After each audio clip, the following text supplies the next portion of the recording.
अस्सलाम वालेकुम जी। आप देख रहे हैं हालात। मैं हूं नौशेरवान और मैं मौजूद हूं सीनियर सहाफ़ी सईद चौधरी साहब के साथ। सर कैसे मिजाज हैं? अल्हम्दुलिल्लाह जी।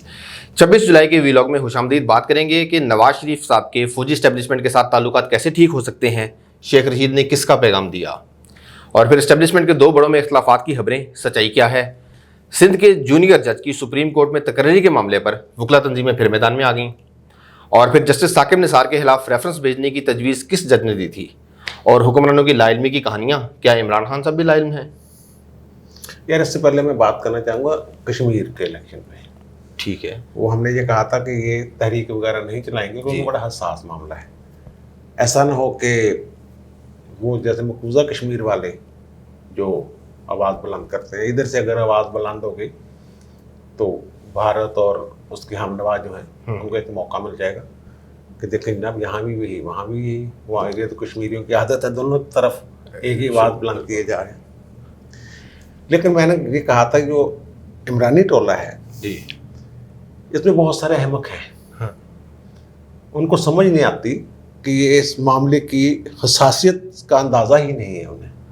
मसलन आपके फ़रख हबीब साहब हैं, क्या है वो आजकल वज़ीर मुमलिकत बराए इत्तलात वगैरह बने हुए, वो ट्वीट कर रहे हैं या बयान दे रहे हैं कि इलेक्शन हारने के बाद बिलावल और मरियम आप कैसा महसूस कर रहे हैं। यानी उनको कहते हैं उकसा रहे हैं कि भाई आए मैदान में। और ये सारी दुनिया को पता है कि इलेक्टेबल्स मिलाए हैं, पहले कैसे बंदे तोड़े हैं। जो भी पीटीआई में लोग हैं इस वक्त जी, वो कभी मुस्लिम लीग नून में होते थे जी, कश्मीर में, कभी पीपल्स पार्टी में, कभी मुस्लिम कॉन्फ्रेंस में, ठीक है, सब में। वहाँ की असल जमात तो जो सबसे पुरानी जमात है वो तो मुस्लिम कॉन्फ्रेंस है जी, जिसके अब सरदार अतीक वहद और उनका ही ये, और जो जिसको कहते हैं मुजाहिद अव्वल सरदार अब्दुल कयूम जी, वो उसके बड़े लीडरों में चौधरी गुलाम अब्बास, हाँ जी, उनकी जमात थी वो। बिल्कुल। और उनका नारा था कश्मीर बनेगा पाकिस्तान। हाँ जी, वो तो गायब ही हो गई कहीं। हाँ जी, इनके साथ पीटीआई के साथ कोई किया है, ये प्री पोल रिगिंग नहीं है, ये जो किए इन्होंने बंदे तोड़े हैं, हाँ जी, इलेक्टेबल्स वही, ये वाला फार्मूला, जो यहाँ पे जनूबी पंजाब 1 अरब की अफवाहें और फिर एक बंदे का अहम हसास अदारे के अफसर का तब्दील हो जाना, फिर पैसे बांटना, पकड़े जाना, ये सारी चीज़ें, ये धांधली नहीं। इसके बावजूद भी अगर अपोजिशन जो है उस तरह तहरीक नहीं चला रही या उस तरफ नहीं जा रही जी, क्योंकि हमने कहा कि वो इस हद तक बाशऊर ज़रूर है, हाँ जी, तो उन्हें पता है कि क्या, लेकिन ये बाज नहीं आ रहे। सारे हैं तिली। हाँ, अब 2 रेफरेंडम, अब मैं देखूंगा ना इमरान खान में 2 रेफरेंडम, देखें कैसे करवाता है ये। ठीक है, 2 रेफरेंडम अगर करवाता है तो फिर कैसे उसका हमेशा के लिए चैप्टर क्लोज, आज़ादी का कश्मीर बने पाकिस्तान, बिल्कुल, छोटा सा जो कश्मीर का हिस्सा है वादी ये वाली हमारी तरफ, ये वाली रह जाएगी फिर। हाँ जी, बजाय इसके कि इस पे खामोशी इख्तियार करें, बाकी जमातों को साथ लेके चलें, उन्हें कहेंगे भाई जीत गए हम, ठीक है, बिल्कुल, अल्लाह अल्लाह खैर सल्लल्लाहु अलैहि असेंबली में बात होगी। हाँ जी। लेकिन ये उनको उकसा रहे हैं सारे। दुश्मनी जाती फिर वो तक ना जातियात का तल्लक ही नहीं, वो तो मामला ही और है कश्मीर का। हाँ जी, कश्मीर में तो धांधली होनी ही नहीं चाहिए जी, किसी सूरत भी, इंडिपेंडेंट होना चाहिए जिसके साथ हुआ है। ये सारी जमातें मुँह वतन है, बिल्कुल, कोई ऐसी पार्टी तो इलेक्शन नहीं लड़ रही ना वहाँ पे जी, जी, जो ये कहे कि हम पाकिस्तान के साथ नहीं है, बिल्कुल, या जो मकबूजा कश्मीर इंडियन जी, ऑक्युपाइड कश्मीर है उस जैसी बात को यहाँ हो रही हो, नहीं ऐसा नहीं है, जैसे वो इंडिया की हुकूमत के खिलाफ करते हैं। जी, जी, जी, बिल्कुल, ये भाई साहब रेफरेंडम करवाएंगे, देखें कैसे रेफरेंडम करवाते हैं, क्या बात से मुकरते हैं या नहीं। इन्होंने तो वो जनूबी सूबा भी बनाना था, पता नहीं 90 दिन में या 60 दिन में, 90 दिन में, हाँ, वो कहाँ है? नहीं बन सका अभी तक। अच्छा, वो सवाल क्या है? तो सर सिंध के जूनियर जज वाले मामले से शुरू करें, तो वहाँ से कर लेते हैं। चलो यार, हमने उस दिन ये कल ही हमने भी लाल किया था इस पर कि जस्टिस काजी फायजी साहब बीमार हो गए, हाँ जी, और इन्होंने अचानक वो इजलास बुला लिया। अहमद अली शेख जो हैं चीफ जस्टिस वहाँ के सिंध हाई कोर्ट के, उनको दूसरी तीसरी दफ़ा इग्नोर किया जा रहा है, और 5वें नंबर से जस्टिस मोहम्मद अली मदर साहब को ऊपर ले जाया जा रहा है। 13 जुलाई को जो जुडिशियल कमीशन का इजलास था उसमें मामला डेफर कर दिया गया था। अब ये फिर अचानक अब इस पे पाकिस्तान बार काउंसिल ने 28 तारीख को हड़ताल की कॉल दे दी। ठीक है। एक बार Sindh high court bar association ने हड़ताल की कॉल दे दी। ठीक है। और सिंध बार काउंसिल ने हड़ताल की कॉल दे दी। कल तक लाहौर हाई कोर्ट बार और दीगर बारों से भी और केपी बार काउंसिल से भी कल तक ये कॉल जो है, क्योंकि पाकिस्तान बार काउंसिल ने दे दी है, वो तो सबकी मदर ऑर्गेनाइजेशन कह लेना, सब उसके मुताबिक है जी। उन्होंने कॉल दे दी, पीछे रह कुछ नहीं किया। अब वही बात जो काजी साहब वाली बात थी, सबने यही लिखा है कि जल्दबाजी में क्यों इजलास बुलाया गया, 15 दिन में दूसरा इजलास, एक बात। और जो सिंध हाईकोर्ट बार है उन्होंने तो अपने प्रेस रिलीज में ये लिखा है कि हमें समझ नहीं आ रही कि काजी साहब के जाने के बाद ये इजलास क्यों बुलाया गया है। अब हमने ये कहा था कि जुडिशियल कमीशन में एक वकला का नुमाइंदा भी होता है जिसे पाकिस्तान बार काउंसिल नामजद करती है, वो नुमाइंदा मौजूद नहीं है, लेकिन वो उनकी मीटिंग्स चल रही हैं। वो नुमाइंदा जो है वो अख्तर हुसैन जो पहले इनके नुमाइंदे थे, उन्हीं को शायद नामजद किया जा रहा है। और उनको ये कहा जा रहा है कि आप इजलास में अगर हो गया कल तक जाएं 28 वाले इजलास में और वहाँ जाके रौला डालें, खप डाल दें कि जनाब उस वक्त तक ये इजलास मुलतवी कर दिया जाए जब तक सेहतमंद होकर मिस्टर जस्टिस काजी फायजी साहब वापस नहीं आ जाते। ये इस तरह जो है ना, ये अंधेवा अंधाधुंध जो कार्रवाई है, ये इस अदलिया के लिए, इस मुल्क के लिए बहुत नुकसानदेह है। अब ये अफवाहें भी हैं कि जनाब वो उनको जो अहमद अली शेख साहब हैं चीफ जस्टिस, उनको बाद में अडहाक जज के तौर पर ले जाएंगे सुप्रीम कोर्ट।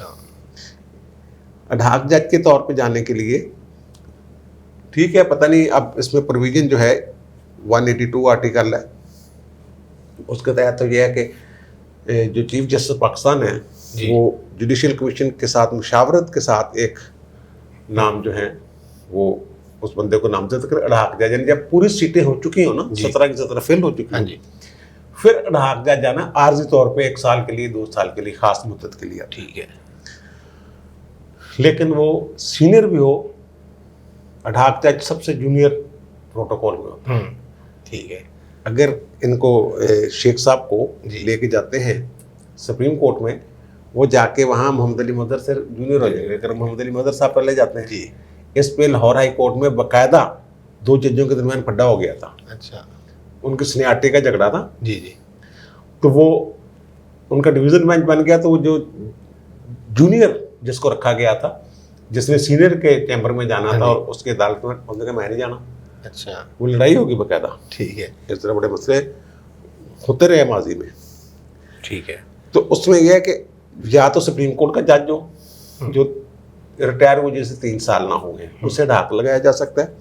उसमें यह है कि उसकी मंजूरी के बाद, वो कमीशन से मुशावरत के बाद सदर की मंजूरी हो जाए, फिर वो रिक्वेस्ट करता है, दरखास्त करता है उस जज से जो रिटायर हो गया हो, चीफ जस्टिस पाकिस्तान, हुक्म नहीं देता जी जी कि आप हमें आपकी ज़रूरत, आप आ जाएं। बिल्कुल, जब रमदे साहब को लगाया था ना ढाक जज, तो मैंने उनका तो जूनियर हो जाओगे, ਉੱਥੇ ਜਾ ਕੇ ਤੁਸੀਂ बेंचा हेड करते रहे, ਉੱਥੇ जा के ਤੁਸੀਂ जूनियर के नाल थोड़ा बेंच कहते नहीं। वो उन्होंने मुझे इफ्तार मचौरी ने कहा है कि इसका हल मैंने निकाल ली है कि आपको हमेशा बेंच नंबर 1 में ही रखूंगा, यदि मेरे साथ आप बैठेंगे। ठीक है, वो जूनियर वाला को चक्कर ही रहे। यहाँ इनके साथ तो ये नहीं करेंगे वो, ये तो मुखालफत में हो रहा सारा कुछ। बिल्कुल ना, यानी ऊपर वाले 4 जज जो वो नल हैं, नाहल हैं। ये इसमें आइन में तरमीम होनी चाहिए। अगर सीनियरिटी को आगे पीछे करना हो, मेरे ख्याल जजमेंट है, वो ऐसे ही जजमेंट है, अलजहात वाले रीजनिंग देंगे। ठीक है, जैसे किसी जज को कंफर्म ना करना हो, एडिशनल जज को, तो रीजनिंग देनी पड़ती है कि इस वजह से हमने इसको कंफर्म नहीं किया। इसकी रीजनिंग दे कि 4 जज फला फला फला फला वजह से नाअहल है सुप्रीम कोर्ट आने के लिए। ये तो कोई, ये ऐसा होना चाहिए जी। और फिर अगर दूसरा जो ढाक जज के लिए ज़रूरी है कि अगर किसी हाई कोर्ट से जज लेना हो, वही जुडिशियल कमीशन वाला प्रोसेस, और फिर मुतलका हाई कोर्ट के चीफ जस्टिस की इजाज़त से मुतलका जज से तकाजा किया जाएगा। यहाँ दरखास्त नहीं है, यहाँ तकाजा है, ठीक है, कि आप ऊपर आ जाए इतने साल के लिए, जब वो वापस भी जा सकते हैं। कराम नज़ीर भंडारी वगैरह जो लाहौर हाई कोर्ट के जज थे, उन्हें ढाक लगाया गया था ऊपर इसी तरह। ठीक है। तो वो अब मुझे थोड़ा सा कन्फ्यूजन है इसमें कि क्योंकि इसमें तकाजे वाली बात तो है हाई कोर्ट, लेकिन वो चीफ जस्टिस की मंजूरी पहले चाहिए होती है। वो चीफ जस्टिस खुद है, वो मंजूरी ही ना दें अपने ऊपर जाने की। हाँ जी, ये जो फड्डा डालने वाली बात है ना, फड्डा हो जाएगा, हाँ, वो सारा निज़ाम ही ऊपर इसमें निज़ाम उथल पुथल कर देंगे सारा कुछ। अब 28 को देखें वो मुतल्ला नुमाइंदा अगर नामजद हो जाता है, वो वहाँ जाके क्या फड्डा डालता है, फड्डा बनना ही है। ठीक है, बिला वजह एक सीट को मतनाज़ा बना रहे हैं वैकेंसी को, असामी को, जिसपे एतमाद होना चाहिए पूरी कौम का, उसका बरगड़ा निकाल रहे हैं। जस्टिस साकिब निसार के खिलाफ रेफरेंस भेजने की तजवीज किस जज ने हाँ, की? ये उस वक्त ये अंसार अब्बासी साहब की खबर थी दी न्यूज़ में। उसके बाद आपके शाद का कान अब्बासी ने भी कहा कि हाँ हमें ये कहा गया था। वो इतलात ये है, आपके लिए हैरत की बात होगी, एक ही ग्रुप था सारा। वो कहते हैं आसफ सईद खोसा साहब थे। अच्छा, तो उनका क्या इंटरेस्ट था? उनका इंटरेस्ट ये था मेरी जान कि अगर साकिब निसार घर चला जाता, हाँ जी, अपना टेन्योर पूरा करने से साल पहले, हाँ जी, तो उनके बाद इन्होंने आना था। ठीक है, इनका 1 साल इनको अजाफी मिल जाता। ये सारे ने इख्तियार के भूखे हैं। मैं आपको सच्चा वाकया बता रहा हूँ। इमरान शफकत मेरे साथ था जी जी, उस वक्त। हम कोर्ट रिपोर्टिंग, ये भी कोर्ट रिपोर्टिंग करते थे मेरे साथ। GOR में घर था खलील रहमान रमदे साहब का। ये सारे मुअत्तल हुए थे। ठीक है, ये मुअत्तल क्या, इनको निकाला गया हुआ था। हाँ। इफ्तार मोहम्मद चौधरी वकला की तहरीक जोबन पे थी, पीपल्स पार्टी आ गई थी। ठीक है, और पीपल्स पार्टी वाले इनको जो वादा किया हुआ था इन्होंने बहाली का, वो पूरा नहीं कर रहे थे। ठीक है, और रोज़ाना हड़तालें और सारा कुछ हो रहा था। वहाँ मिस्टर जस्टिस आसफ सईद खोसा, जो PCO के तहत वो भी फारग हुए थे ना जी जी, ये 4 जजों की नुमाइंदगी करते हैं, लीडर बने हुए थे। खोसा साहब खुद, साकिब निसार साहब जी, अजमत सईद साहब, उमर साहब बंदयाल साहब, अच्छा, लाहौर के। तो भाई खोसा साहब वहाँ आए, हम अपनी बातें कर रहे थे जी, बेतकल्फी थी हमारी रमदे साहब के साथ। तो बल्कि बाद रात में बेतकल्फी में कोई गुस्ताखी भी कर जाता, तो बाद का जो इर्द गिर्द लोग बैठते तो मुझे कहते हैं तो रमदे साहब कर दे यार, कल दिलों कर पाएगा, यदि कल बनावट नहीं होती। हम वहाँ बैठे रहे हैं, ये चुप करके बैठे हैं। इनके पास ना 4-5 कागज से इन्होंने ऐसे किए होते हैं, ऐसे करके अपने ये लेकर रखे हुए थे गोद में। ठीक है, अच्छा, और ये मुंतजर थे कि हम उठे तो ये रमदे साहब से कोई बात करें। रमदे साहब इफ्तार मोहम्मद चौधरी के साथ नंबर, यानी उस जो भी मामला थे, नंबर 2 थे। ठीक है, इफ्तार मोहम्मद चौधरी के बाद उस तहरीक और उस हवाले से बहाली बोली के जो भी मामला थे, ये इनकी बात ही मानी जाती थी। ठीक है, इफ्तार मोहम्मद चौधरी इनकी बात को बड़ा वजन देते थे। एक दौर में तो इनके तलकात बड़े कशीदा थे, बोलचाल में नाम थी। अच्छा, लेकिन बाद में वो हाजी साहब कहाँ हैं, हाजी साहब कहाँ हैं, हम देखो। इन्होंने कहा कि हम तुसी जाओ। अच्छा जी, तो रमदे साहब ने कहा कि कोई गल नहीं, अपने बच्चे ही ने। लेकिन फिर भी हम उठ के आ गए। ठीक है, लेकिन ज़ाहिर है हमारे कान तो खड़े हो गए हाँ जी, कि ये कागज़ 4-5 लेके ऐसे इकट्ठे करके बैठे हुए हैं।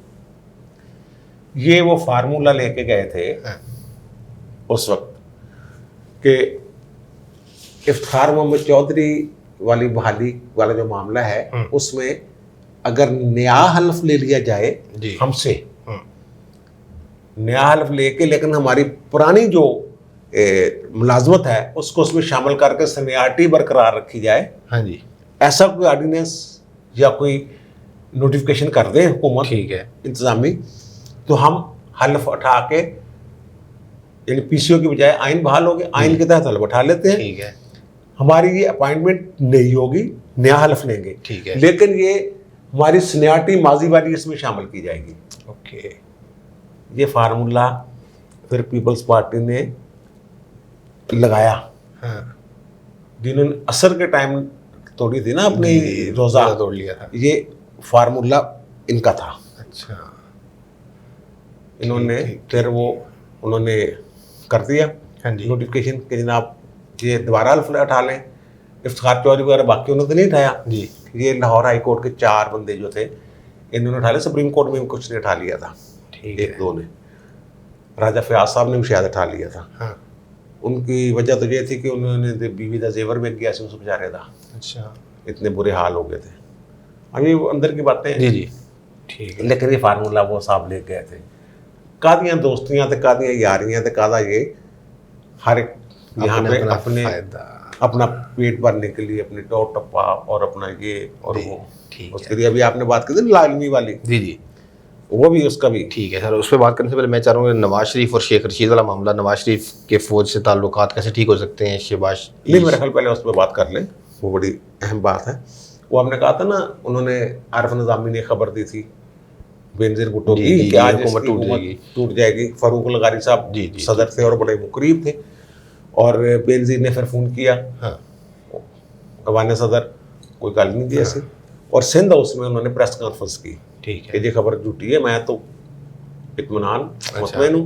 मुतमईन होकर वो यूँ ही गई, ये बाद में गड़बड़ हो गई। हो गई। यही आसिफ सईद खोसा साहब हाँ जिस दिन पनामा केस में बेंच बना है जी, खोसा साहब की सरबराही में, हाँ जी, आपको पता पहले वो पिटीशन जो आई थी पनामा केस वाली, वो एतराज़ लगा के वापस कर दी थी कि जनाब ये तो बनती नहीं है पब्लिक प्रोबोनो, उसको क्या कहते हैं कि मुफाद आमा की दरख्वास्त। ठीक है।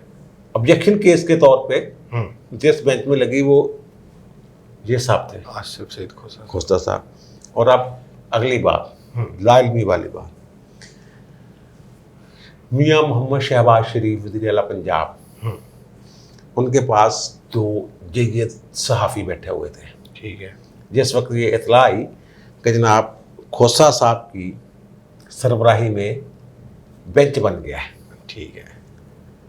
तो वो सहाफ़ी जो हैं, हाँ जी, नाम नहीं लूँगा मैं, ठीक है। उनसे भाई साहब इतने खुश हुए शहबाज शरीफ साहब कि लो जी उन सत्ते खैरा हो गई हैं। हाँ, ये अल्फाज, ठीक है। लो जी सत्ती है। सत्ते खैरा हो गई हैं। खोसा साहब ने तो मैरिट ते साढ़े सहारा, मैरिट ते होना तो साढ़े तो कसूर ही कोई नहीं, एक अपराइट जज आ गया, मसला कोई नहीं। वो साफ़ी साहब जो हैं वो एक लंगोटिए थे किसी सुप्रीम कोर्ट के जज के, पुराना तलक था ज़माने तालिब इल्मी से। ठीक है। वो उनके साथ उनकी बात हुई कि ये तो सत्ता ही खैरा हो गई है, हाँ जी, ये तो मामला गोल हो जाए ना, क्योंकि आसिफ सईद खोसा साहब, हाँ, उन्हें जज ने कहा ना तेनू पता ना शहबाज शरीफ नू पता, इन्हें हुण रगड़ा कटना, अच्छा, तुसी देखना हाँ, ये रगड़ा किवें निकलदा इन्हां दा पनामा वाले केस हाँ, जो कह रहे थे इधर उधर सर। जी। आपको पता है कि अश्तर असाफ अली वो कहते हैं ना काबिल समात नहीं है, हाँ जी, तो अश्तर असाफ अली इनका अटार्नी जनरल था, जी, और वो जो फ्रेंड्स हैं, एक ग्रुप था फ्रेंड्स का, उसमें अश्तर असाफ अली, आसिफ खोसा, साकिब निसार, हाँ जी, एक ख्वाजा सईद ज़फ़र होते थे, एक लाहौर हाई कोर्ट के चीफ जस्टिस थे जो रमदे साहब के ब्रदर इन लॉ थे, यावर अली। इनका एक ग्रुप था बाकायदा, हाँ। याराना फैमिली। उसको पता नहीं क्या लालच दिया या क्या है, उसके कान में पढ़ाया कि हम इसको ऐसे कर देंगे, ये कर देंगे, वो कर देंगे। उसने जाके ये बयान दे दिया कि हमें एतराज़ नहीं अगर इसकी समात कर ली जाए हुकूमत की तरफ से। ठीक है। यानी सबसे अहम नुक्ता ये था कि ये काबिल समात नहीं है, और उन्होंने कहा दी जनाब काबिल समात है। ठीक है। शायद कोई यकीन दहानी अंदर खाते हुई हो, लेकिन उनका पूरा मूड था कि कैसे रगड़ा निकालने, और जिन लोगों ने निकलवाना था वो भी तगड़े थे। तगड़े थे, सारा कुछ मामला, और ऐसा रगड़ा निकला है उनका, अभी तक रो रहे हैं वो। बिल्कुल, मुझे क्यों नहीं हाँ, कहा। और खान साहब जो हैं आपके, जी। जैसे मैं दो कहा ना कि शहबाज शरीफ के लाइल में कि वाह जी वाह उन्होंने सत्य कह रहा, और उनकी बेनजीर की कि वो तो भाई फरूक लगारी जी। वो कैसे मेरी कर देंगे, वो तो कहते कोई ऐसी बात ही नहीं। ऐसे बहुत सारे मामलात में आपके इमरान खान लाइलम है। ठीक है सर, मेरी तो खैर है, लेकिन व्यूअर्स की तसल्ली के लिए एक आधा मामला बता देते हैं सिर्फ। यार ये जो बातें हो रही है ना, शहबाज शरीफ के साथ मामला ठीक हो रहे हैं, हाँ जी। नवाज शरीफ बाहर गया, कैसे गया, इनको मिसलीड किया, मिसगाइड किया, इमरान खान को, काबीना को, इनके अपने डॉक्टर फैसल, यास्मीन राशिद, जी। रिपोर्टें कैसे बन गई, सारा कुछ हो गया। ये सारा उनके इल्म में नहीं था। बिल्कुल बिल्कुल बिल्कुल। ये वही चक्कर था, को पता नहीं चल रहा था कि हो क्या रहा है। उनको अपनी फिक्र पड़ी थी कि जेल के मर गया साढ़े खाते पै जाना। और इनको भी यही कहा गया कि इनकी काबीना के जो अरकान थे वो नहीं भेजना चाह रहे थे उनको। और जो बेंच बना उसको भी एक अलग स्टोरी है। जो बेंच बनते हैं, कौन बनाता है, कैसे बनते हैं, जिस पे रौला शोला पड़ा हुआ है। जी जी। और खान साहब कह रहे हैं मेरी फेवर में और ऐसा सारा हाँ कुछ, जी। उसमें इनकी भी लाइन में शामिल है। रिपोर्टें और सारा कुछ जो भी है मामला, उसी तरह किसी वक्त भी कुछ भी अगर करना हो, हाँ जी। एक पूरी फाइल और फलंदा तैयार है। ओ, इनको जैसे शहबाज शरीफ मुतमिन सत्य है ये खोसा भी। पे था, बेनजीर मुतमिन लगारी पे थी, ये भी अपने सिलेक्टर्स से मुतमिन है और समझते हैं कि शायद मेरे कहने पे ये काम उन्होंने कर दिया तो ये अंदर खाते पता नहीं क्यों हो रहा है। बिल्कुल ठीक बात है, बिल्कुल ठीक बात है। और जिसको ये आर्मी चीफ बनवाना चाह रहा है हाँ। अगला, अच्छा, 2023 में इलेक्शन नहीं अच्छा, जितना। अच्छा, बिल्कुल बिल्कुल बिल्कुल बिल्कुल बिल्कुल। और वही जो आपने सवाल किए इख्तिलाफात, सर उस पर बात करते हैं आगे चल के वीडियो के अगले समय, क्योंकि 22 मिनट हो चुके हैं। हाँ, काफ़ी सारे लोग दोस्त शिकवा करते हैं कि यार इतनी लंबी वीडियो रहती है। चलो अगली वीडियो बेशतर तो ये कहते हैं कि लंबी कर रहे हैं, लेकिन कुछ ये भी कहते हैं। हाँ, ठीक है, चलें फिर बाकी 2-3 मामला अगली वीडियो में। चलो अगली वीडियो में कर ले। ठीक वो है। नवाज शरीफ वाला, नवाज शरीफ, शेख रशीद, एस्टेब्लिशमेंट के 2 बड़ों में लड़ाई की Establishment लड़ाई, ये बड़े हकीकत, अहम और मामला। वो जो इलेक्शन कमीशन वाला नया पंगा हो गया, 2 हाँ वो मेंबर दो रिटायर हो गए, और हमने अब ये आगे कहा क्या था होगा। कि 25 को होना और बड़ा पड़ना है। हाँ जी बिल्कुल। आगे उनके जो तकर्रर का मामला है हाँ, वो भी उस पर देखते हैं। ठीक है, जब तक के लिए इतना ही। आपने सुन ली तमाम मामला पे। चौधरी साहब की राय, आपकी क्या राय है, कमेंट्स में जरूर बताइएगा। आपसे मुलाकात होती है अगली वीडियो में, तब तक के लिए अल्लाह हाफ़िज़।